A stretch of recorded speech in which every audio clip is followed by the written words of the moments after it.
Selamat pagi adik-adik, apa kabar semuanya? Semoga kita semua dan adik-adik dalam keadaan sehat dan dilindungi oleh Allah Subhanahu wa Ta'ala. Oke, perkenalkan, nama saya Selvi Nurjati. Adik-adik bisa memanggil saya dengan sebutan Kakak Selvi. Nah, di sini Kakak akan menjelaskan materi yang berisi tentang sistem pencernaan pada manusia. Nah, sistem pencernaan pada manusia ini memiliki organ-organ.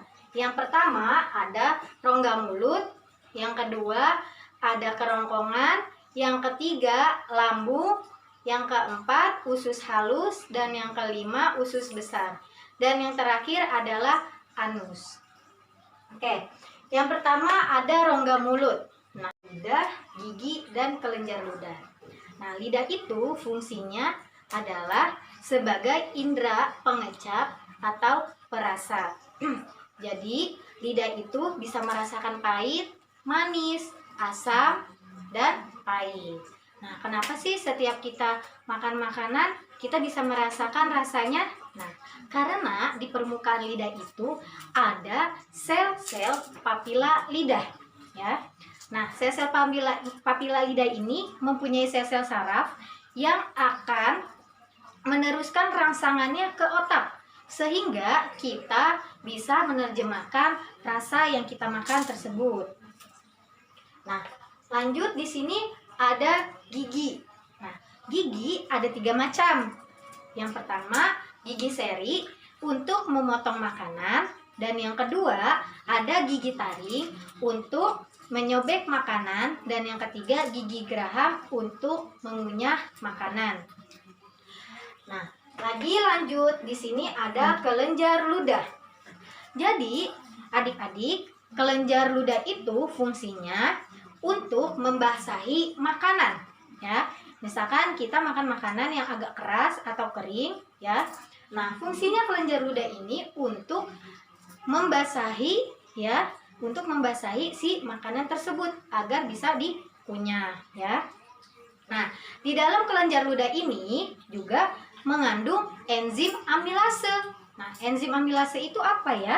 Nah, jadi adik-adik, enzim amilase ini tugasnya adalah mencerna amilum menjadi glukosa, ya. Ingat ya, enzim amilase tugasnya adalah mencerna amilum menjadi glukosa. Nah, kenapa sih setiap kita makan nasi atau roti, ya, itu terasa manis? Nah, karena di dalamnya itu terdapat enzim amilase, ya. Jadi enzim amilase ini mengubah si karbohidrat menjadi glukosa. Kita lanjut lagi ya. Nah, organ yang kedua yaitu kerongkongan. Nah, jadi di kerongkongan itu ada semacam tulang rawan yang bentuknya seperti cincin yang bisa merenggang dan menyempit. Nah, si cincin ini, ya, akan melakukan gerakan peristatik, ya. Gerakan peristatik itu gerakan di mana makanan didorong supaya dia bisa masuk ke dalam lambung. Nah, jadi ketika makanan tersebut sudah masuk ke dalam kerongkongan, itu akan dijapit, ya, atau diremas-remas, ya, sama si tulang rawan yang ada di dalam kerongkongan tersebut, sehingga dia hancur. Nih, contoh misalkan seperti ini ya. Ini makanan, ini rongganya, ya, kan seperti cincin. Ini makanannya. Nah, ketika makanannya masuk, itu akan dijapit, ya, oleh si tulang rawan yang berbentuk cincin tadi, sehingga dia hancur dan bisa masuk ke dalam lambung. Baik, adik-adik, kita lanjut lagi ya. Nah, di sini ada organ lambung. Nah, organ lambung ini di dalamnya terdapat HCl atau asam klorida, dan yang kedua enzim pepsinogen, dan yang ketiga enzim renin, dan yang keempat mukosa atau lendir. Nah, HCl atau asam klorida ini tugasnya adalah mematikan bakteri pada makanan yang kita makan. Nah, untuk enzim pepsinogen dia belum aktif dan harus diaktifkan terlebih dahulu oleh si HCl, ya. Baru nanti berubah menjadi pepton. Nah, pepton itu nanti akan mencerna protein supaya dia berubah menjadi asam amino. Nah, untuk enzim renin ini tugasnya adalah untuk menggumpalkan kasein susu. Nah, untuk mukosa atau lendir, dia tugasnya supaya lambung tidak tergores atau tergesek-gesek ya ketika melakukan gerakan peristaltik. Selanjutnya, adik-adik, ada organ usus halus. Nah, di usus halus ini ya dibagi menjadi 3 bagian. Yang pertama ada duodenum atau usus 12 jari. Dan yang kedua ada jejunum atau usus kosong. Dan yang ketiga ada ileum atau usus penyerapan. Nah, sebelumnya di usus 12 jari ini terjadi 2 mekanisme. Yang pertama adalah mekanisme pencernaan secara kimiawi. Dan yang kedua, mekanisme penyerapan sari-sari makanan. Nah, jadi di dalam usus halus ini terdapat 4 jenis enzim. Yang pertama ada enzim sakrase, ya, tugasnya adalah mengubah glukosa menjadi fruktosa. Dan ada enzim maltase, tugasnya mengubah maltosa menjadi glukosa. Dan yang ketiga ada enzim laktase, tugasnya mengubah laktosa menjadi glukosa. Dan yang keempat ada enzim eriksinogen, tapi dia belum aktif ya, jadi dia harus diaktifkan terlebih dahulu sehingga erepsin baru menugaskan menjadi peptun dan menjadi asam amino. Nah, hasil akhir dari perubahan enzim inilah yang nantinya akan diserap sebagai sari-sari makanan. Adik-adik, jadi usus halus juga memiliki suatu aksesoris yang bisa kita sebut dengan pankreas. Nah, pankreas ini ya ada enzim lipase. Nah, enzim lipase ini adalah tugasnya memecahkan lemak. Dan ada enzim amilase. Enzim amilase itu adalah mengubah amilo menjadi multosa ya, yaitu produk gula. Dan yang ketiga ada tripsin. Nah, tripsin ini tugasnya untuk mencerna protein agar berubah menjadi pepton.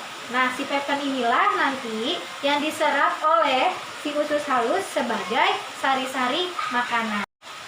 Baik adik-adik, organ pencernaan terakhir yaitu usus besar. Nah, secara umum fungsinya itu yang pertama adalah resorbusasi air, dan yang kedua membentuk massa fase, dan yang ketiga membentuk lendir. Nah, reabsorpsi air atau bisa kita sebut dengan untuk penyerapan air. Jadi misalkan gini, kita memakan makanan yang airnya itu, kandungan airnya itu banyak. Nah, itu nanti akan diserap oleh ini reabsorpsi air ya. Dan yang kedua itu membentuk massa fase, dan yang ketiga membentuk lendir.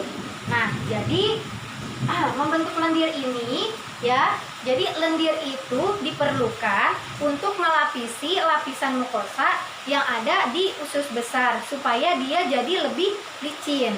Nah, ketika sudah masuk ke dalam sini, jadi nanti si usus besar itu juga mempunyai salah satu bakteri. Nah, nih jadi adik-adik ya, usus besar itu memiliki bakteri yang tidak merugikan untuk tubuh kita. Justru kita malah merasa diuntungkan oleh si bakteri tersebut. Nah, bakteri itu adalah bakteri E. coli ya. Nama bakterinya adalah bakteri E. coli. Nah, bakteri E. coli ini ya, dia bermanfaat untuk mencernakan glukosa ya. Jadi dia itu justru memberikan keuntungan ke kita ya, bakteri E. coli ini ya mencerna glukosa, tetapi dia tidak bisa dicerna oleh manusia secara alami. Nah, selanjutnya ketika makanan nanti sudah melewati beberapa proses pencernaan yang tadi sudah dilewati, yang sudah kakak jelaskan ya, nanti dia akan berubah menjadi masa fases ya, nanti dia berubah menjadi masa fases. Nah, di masa fases inilah ya dia akan didorong oleh otot rektrum ya, didorong oleh otot rektrum yang ada di dalam usus besar ke atau menuju anus. Nah, ketika sudah di dalam anus, disinilah berakhirnya proses makanan tersebut ya.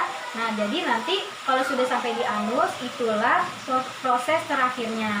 Dan nanti di anuslah fases itu akan dikeluarkan atau sisa-sisa makanan tersebut. Baik, materi dari kakak itu saja. Semoga kalian dapat memahami. Mohon maaf jika ada kekurangan atau penjelasan yang kurang ya, karena kakak juga masih dalam keadaan belajar ya. Jadi untuk kita semua, yuk belajar bareng-bareng, berdiskusi bareng-bareng ya. Kalau kalian punya penjelasan atau ada yang mau dikritik oleh kakak, boleh, silakan ya. Kita di sini berdiskusi, belajar bareng-bareng. Oke, sekian materi dari kakak. Selebihnya mohon maaf. Wassalamualaikum warahmatullahi wabarakatuh.